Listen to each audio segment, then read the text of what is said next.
You can see walking up the side of the Kremlin dome is two workers, and they're walking up the side at the exact moment the drone comes in and goes kablooey. Let me talk about the story you all want me to talk about, and that's the drone attack on the Kremlin that occurred earlier today. Two drones hit the Kremlin. One at, I think it was like 2:20 a.m., the other at 2:40 a.m., one exploding right above the Kremlin. There's been some statements from the Kremlin saying that they took it out with anti-air fire, but the footage doesn't seem to show that. Let's show what the Kremlin is saying. Let's show what Ukraine is saying in response. Let's look at the footage. Let's look at everything. Let's try to break this down. Let's start with what Russia is accusing Ukraine of in the remnants, in the fallout of this drone attack. And some breaking news coming in.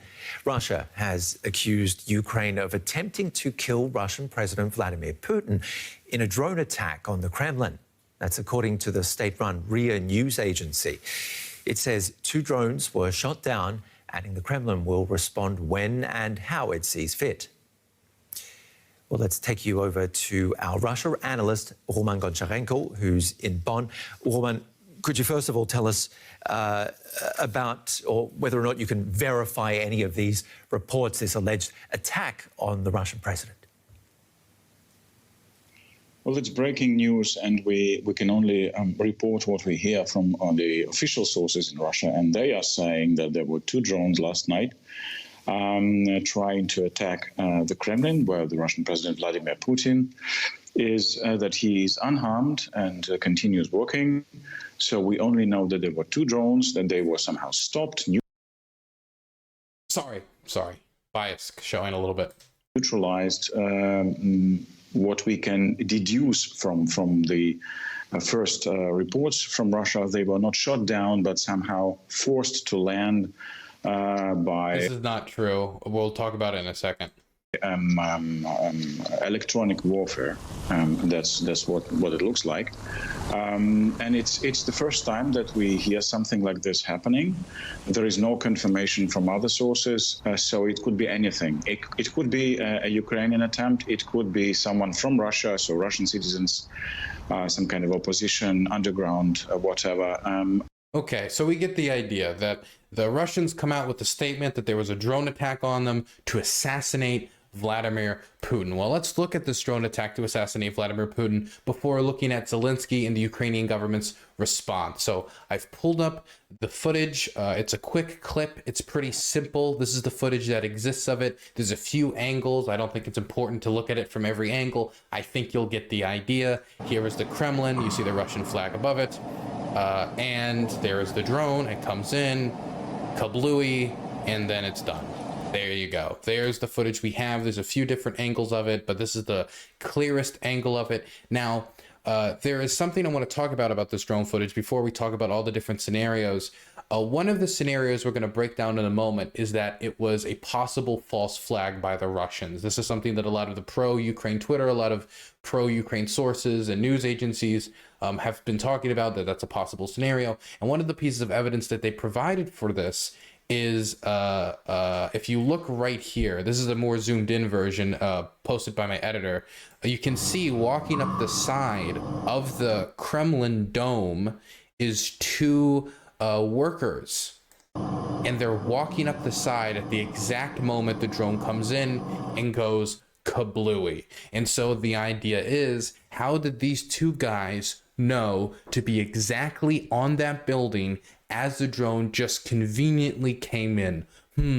Isn't that suspicious? And I mean, kind of suspicious, but I do think there is some context that needs to be added here, and that's this: that the first attack was at 2:27 a.m. and the second attack was at 2:43 a.m.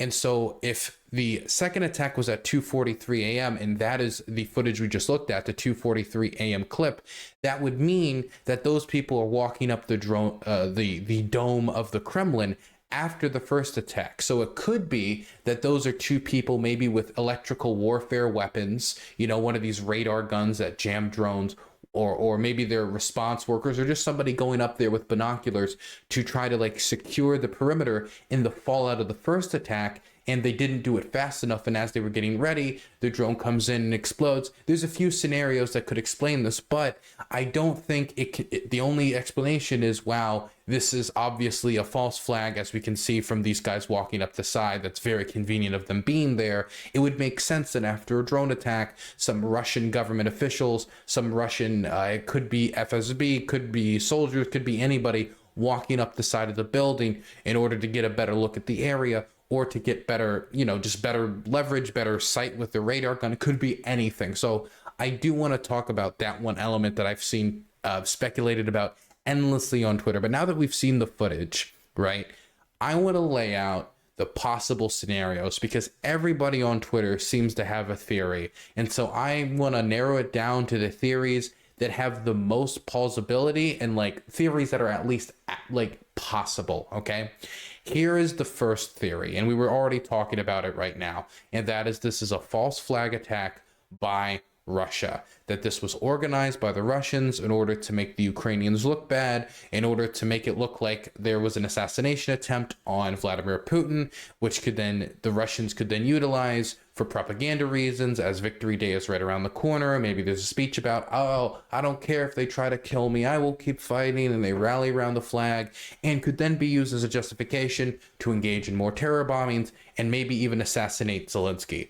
Now, I'm very skeptical of this scenario. The first reason I'm skeptical of this scenario is that, according to many reports, there's already been multiple attempts on Zelensky's life. So if there's already been multiple attempts on Zelensky's life, and even though Dmitry Medyev's now on Twitter ranting about how we need to go out and kill Zelensky, and we need to do this, and we need to do that, and all, Ukrainian governments are fair game now, the Russians didn't care before. Why do they need a justification for it now, a year into the war, after they've tried to kill him possibly multiple, like 3, 4, 5, 6, 7 times already?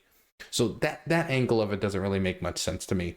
Also, this makes Putin look incredibly weak. We've seen the photos in the lead up to Victory Day, and the lead up to and in the fallout of all these attacks on Belgorod and the areas around there. We've seen these Russian anti-air systems being deployed on the Kremlin, being deployed around the Kremlin, being deployed around Moscow. So it's pretty embarrassing for the Kremlin to deploy all these anti-air systems, and 2 tiny, dinky little drones were able to get through all of that and then do an attack like this. It says it was jammed by radar guns and forced to land. It didn't look like it was forced to land to me. It exploded. And when a radar gun works, how it works is it jams its system, and then it forces a drone to land, or forces it to come to you in like some way like that. I've been working with drones a lot in the last 2 weeks with the demining crews. On one occasion, the drone actually was jammed. That's not how it looks when it jams. It doesn't just randomly explode. So that story doesn't really make sense to me. But again, it just makes the Kremlin look so weak. It's hard for me to believe that that's the scenario. It's not impossible. The Kremlin has been caught in false flags before. They did a lot of false flags in the lead up to the invasion, including accusing the Ukrainians of invading them. And then the footage they used as proof of that was then geolocated into occupied territory, meaning it was done by Russian soldiers or their proxies in Ukraine. They dressed up in uniform to look like Ukrainians and launched the supposed invasion into Russia, just much in the same way the Germans dressed in Polish uniforms before the invasion of Poland, trying to make it look like, oh, the Poles are attacking us, we have a justification to invade. They've been caught in multiple false flags since, so we know it's possible, but I just don't understand the logic behind it. Not saying that the Russians have always had their senses about them. This whole war is senseless. It just, it doesn't make sense in my head. Okay, that's the first thing. Moving on to the second thing.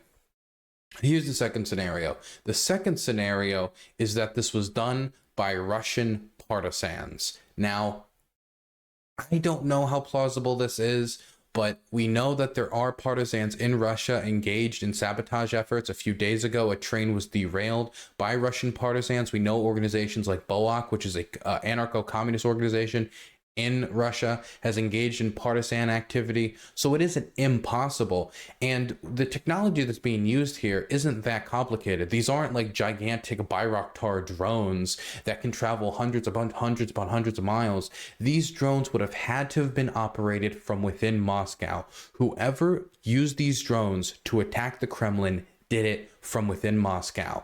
It was not launched from Kiev. We did not have Zelensky like look at these two drones and say, you're the little drones that could, good luck, go kill Putin. And then they just like went all the way over the rainbow, hundreds of miles over to the Kremlin. That is just impossible. They're too small, they're too dinky. They would be intercepted on the way there. They wouldn't have enough battery life. It just would not work. So it had to be operated by somebody within Moscow, which seems to give the idea that it could have been done by, you know, partisans of some sort, Russian partisans, some credibility. The Ukrainian government has actually responded and said it was Ukrainian partisans, and Ukraine denied any involvement. And now we're going to get into the idea in a second that they could have been involved in it, the Ukrainian government.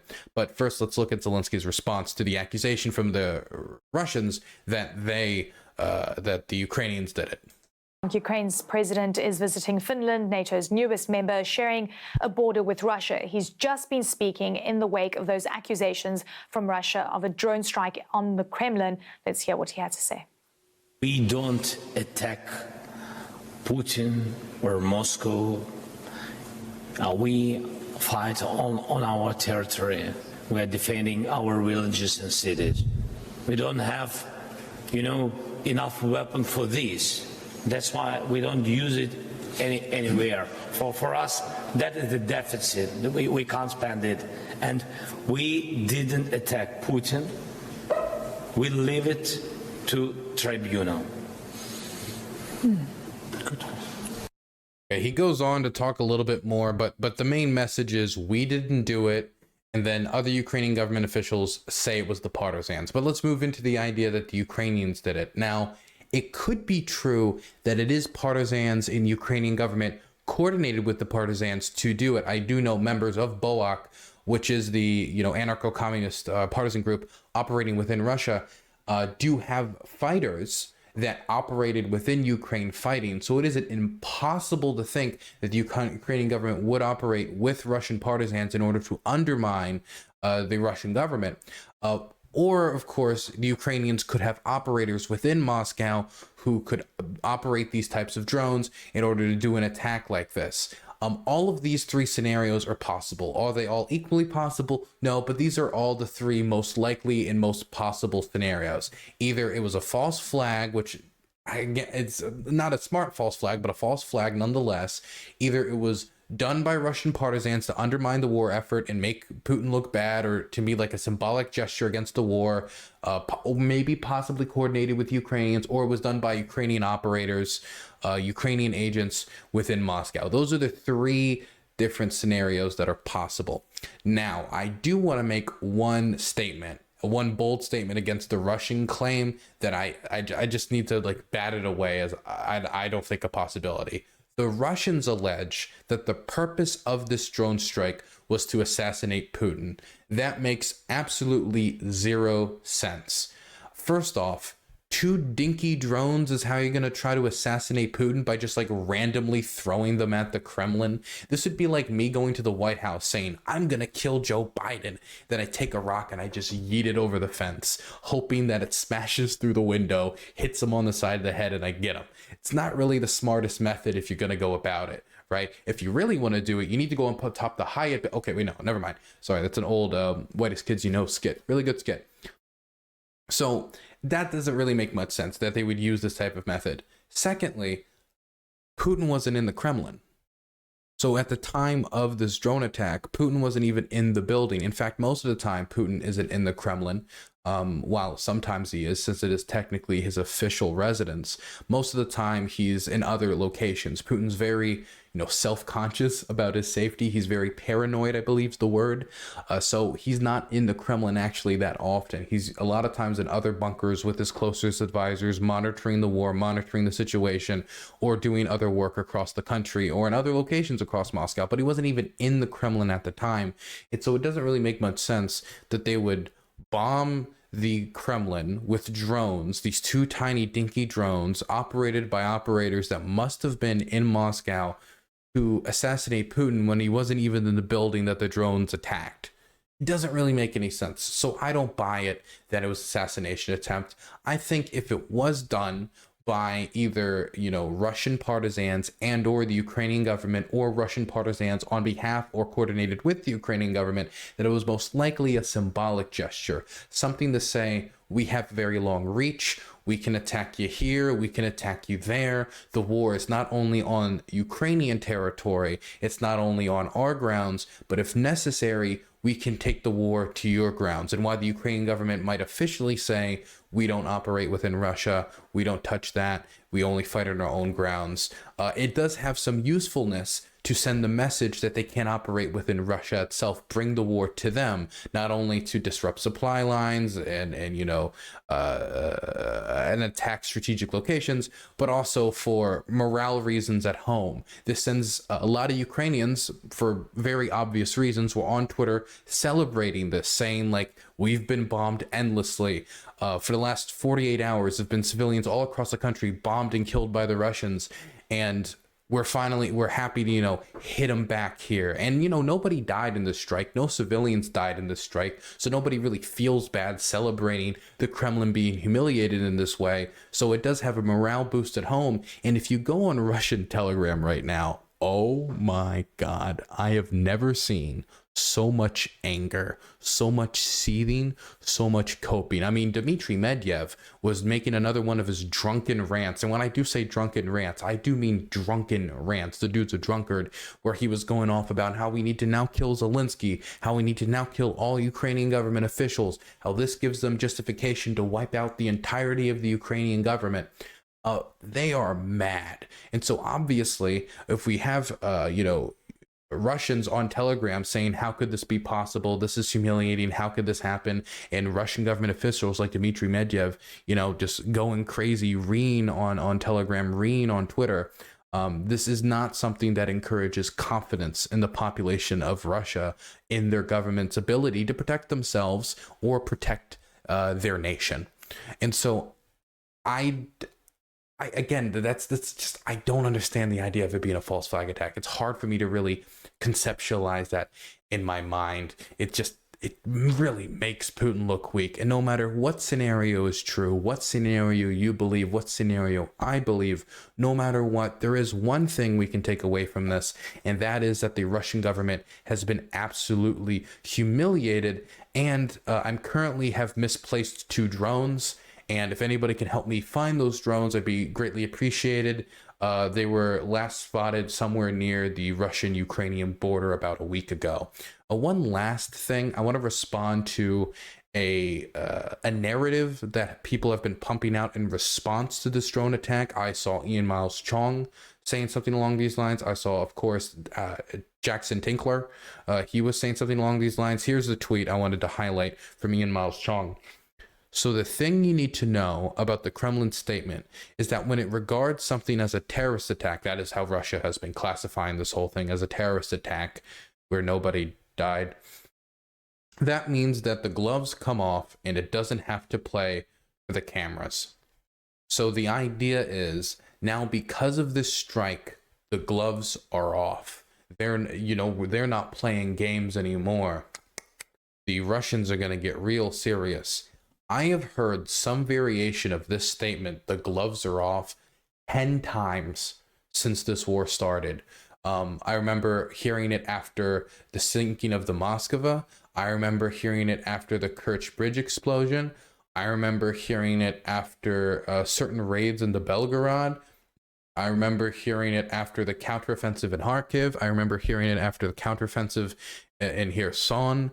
I remember it after a million different instances and a million different in reaction to a million different developments in the war. There's only so many pairs of gloves that the Russians can just physically have. What are they supposed to do that's different than what they did before? What's this new escalation that the Russians are going to do? Oh, are they going to start targeting civilian infrastructure? Oh, they already do that. Are they going to start targeting civilians? They've been bombing civilians for the last 72 hours anyway. Are they going to start committing war crimes? They commit war crimes wantonly. Are they going to try to assassinate Ukrainian government officials? According to reports early in the war, they already tried to assassinate Zelensky at least 3 times that I remember. Like, what's the escalation that this is going to cause? What's the new thing that the Russians are going to do that's different than what they were doing before? I mean, they might do like a new round of missiles, but that's no different than what they were doing before. As we were doing this segment, I've been looking down at my phone, and the reason why isn't because I'm super inattentive. I do have ADHD, but because there's air raids and I can hear them behind me right now. You can't really pick it up on camera. It's very faint because they have the windows closed.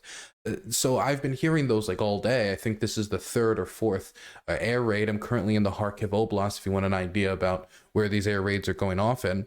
But besides what they usually do, which is fire off a bunch of rockets in response to try to send a message and engage in the same terror campaign that they usually do, maybe kill a few civilians here or there, there's nothing new that the Russians are going to do. There's no new escalation. So I don't understand when they say the gloves are coming off, the gloves are done, like it's donezo.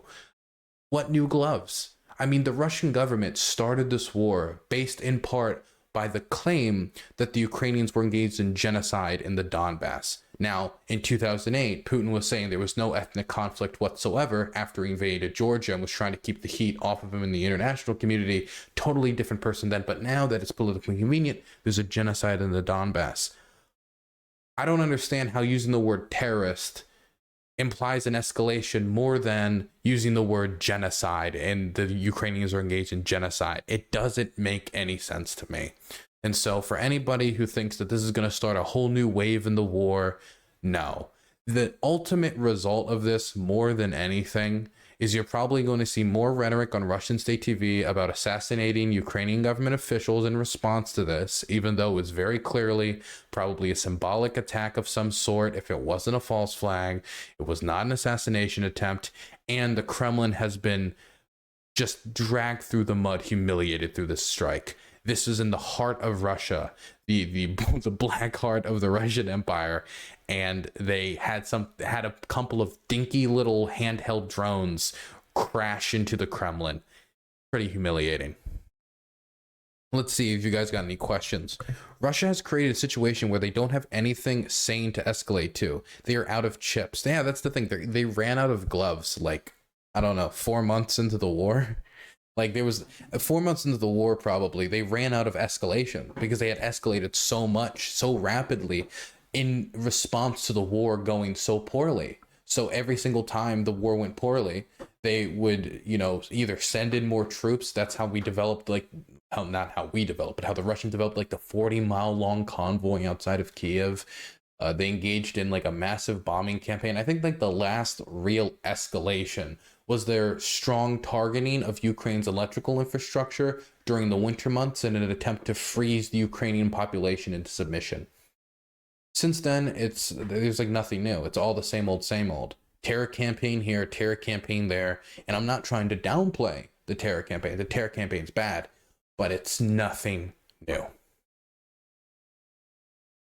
Yeah, here's something. It's from Bending007. And I'm not going to show the pictures because I've seen the pictures and it has civilian skulls caved in, their faces ripped off, mothers holding children in piles of blood, just bodies on the side of the road. 22 civilians were killed in Kherson today. If you really want to see the pictures, you can check it out on Zelensky's Twitter. He posted them openly because he wants people to... Oh, sorry, my light just fell. He wants people to see the type of violence that is being done. They struck a grocery store, a gas station, supermarkets, civilian locations. And ultimately, this strike on the Kremlin is going to generate much more outrage from the armchair analysts on Twitter than the 22 civilians murdered in what would be an actual terrorist attack. Extremely depressing. I've seen some of those pics, truly horrific. They're bad to look. They're hard to look at, man. They're really hard to look at. Dude, and the thing is, over the last 48 hours, I didn't bring this up on stream because it's just really depressing. I'm in the Kharkiv Oblast, filming with D-miners. I've said it a million times. Over the last 48 hours, we've had 3 deaths of D-miners. Yesterday, it was 2 military sappers who were killed. And today, it was actually a colleague of the people I work with, somebody working with emergency services who was removing a Russian anti-tank mine that was then connected to 5 other Russian anti-tank mines, which then exploded, producing a massive explosion, killing him and injuring 2 others who are in the hospital right now as we speak, fighting for their life. The current condition is unknown to me. And so it's very hard for me to produce this outrage when I'm drinking with my buddies today in honor of these people. Again, this light, in honor of these people. And these are like real human beings that were killed and not just Putin's reputation that was undermined. So it's hard for me to really produce any outrage at the Ukrainians possibly slapping back and killing no one.